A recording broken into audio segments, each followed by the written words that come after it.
Your neighbor just pulled into his driveway in a brand new $80,000 truck. He looks like he's doing great. He almost certainly isn't. And the guy, two houses down, driving a 10-year-old Camry, he might be a millionaire. This video is about the gap between looking wealthy and actually being wealthy, and why those two things almost never go together. The signals most people use to spot a rich person are exactly backwards. By the end, there's one number that explains everything, and it's going to change how you see every luxury car, designer outfit, and status purchase you come across for the rest of your life. Here's the stat that started it all. Researchers studied actual millionaires, people with confirmed seven-figure net worths, and found that the average American spends about 30% of their net worth on their car. Actual millionaires spend about 1%, 30% versus 1%. The status signal and the real wealth run in completely opposite directions. The more someone's car represents their net worth, the less net worth they actually have. Most people don't know this because wealth is designed to be invisible. It lives in brokerage accounts, index funds, and paid-off real estate, none of which you can see from the street. What you can see from the street is almost always financed. The truck, the watch, the wardrobe, bought on credit, depreciating every single day, quietly draining the future.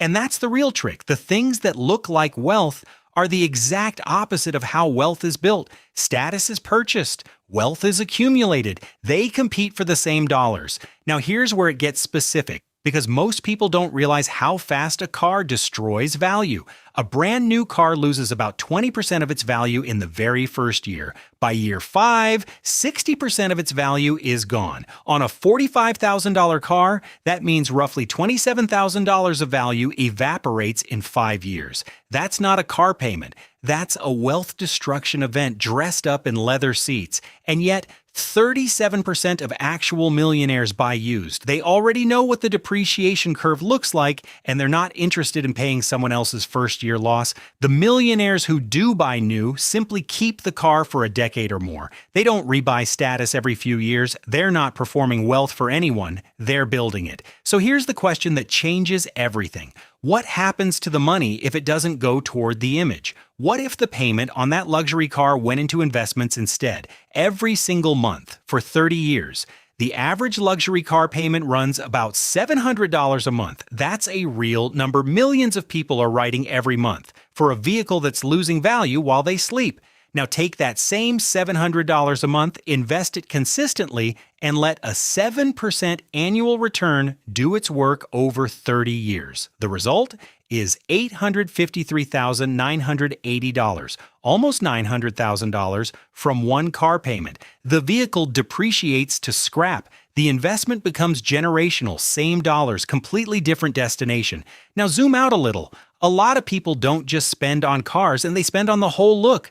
The car, the wardrobe, the latest phone, the gadgets. Add it up and you're often looking at $1,000 a month of pure status spending. $1,000 a month invested at 7% for 30 years grows to $1,219,971. Status spending converts future millions into present depreciation.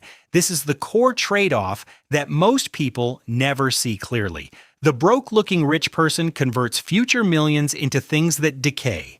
The rich-looking broke person does exactly the reverse. And here's what makes this so hard to escape.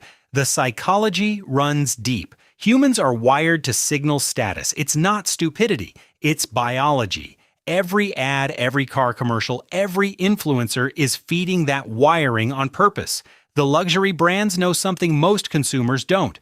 The biggest buyers of status symbols aren't wealthy people. They're people who want to look wealthy. The actually wealthy are their least reliable customers. Status is bought on credit. Wealth is bought with patience. One shows up immediately, the other takes years to see, which is exactly why most people never build it. Here's what stealth wealth actually looks like in practice. It's the person at the work lunch driving a 7-year-old Honda who quietly maxes out their retirement account every single year. Nobody at the table knows. It's the family that never upgrades their house every time income goes up, because they understand that a bigger house is just a bigger maintenance bill, a bigger property tax, and a bigger mortgage eating compounding returns.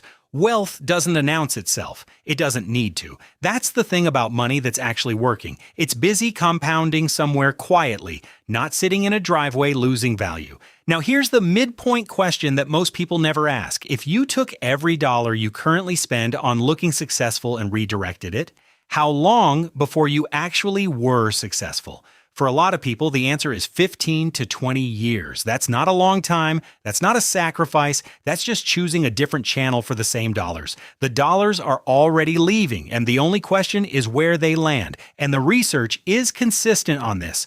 The Millionaire Next Door, one of the most data-heavy studies of actual wealthy Americans ever done, found that real millionaires look ordinary. They live in ordinary neighborhoods, drive ordinary cars, wear ordinary clothes. They're not hiding it to be mysterious. They look ordinary because ordinary is how you get there. Every dollar not spent on the image is a dollar compounding toward real independence. Here's the part that stings a little.